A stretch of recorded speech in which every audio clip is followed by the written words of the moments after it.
সকালটা হলো, এবার নাও কাজকাম শুরু করো। এটাই তো জীবনের প্রতিদিনের রুটিন।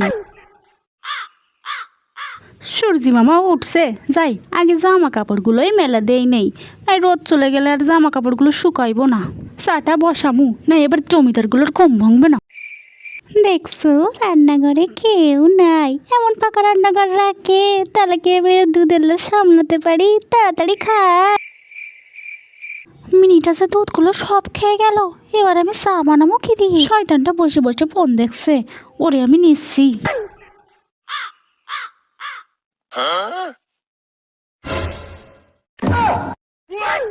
দেখছো কেমনে ফোন দেখে, আর রান্নাঘরে বিড়ালটা ঢুকে সব খেয়ে ফেলাইলো। তুই শব্দ শুনুস নাই? শুনবি কি করে? তুই যা ফোনে মত্ত। বিড়াল যদি জুতো পায়ে দিয়ে আসতো তাহলে তো আমি শব্দ শুনতেই পেতাম। বিড়ালকে জুতো পায়ে দিয়ে আসছিল, আমি শব্দ শুনবো?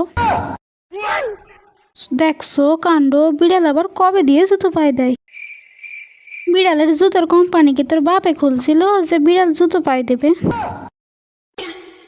কি যে বলো না, জুতোর কোম্পানি থাকলে কি আর তোমার মতন ভাঙা রেকাট ঘরে নিয়ে আসতো? পাইছিলি আমার মতন একখান মা। না হলে তোর বাপ শুদ্ধ তোরা তো ফুটপাতে গিয়েই থাকতোস, আর তোর খাটে শুয়ে শুয়ে ফোন দেখা বেরিয়ে যেত।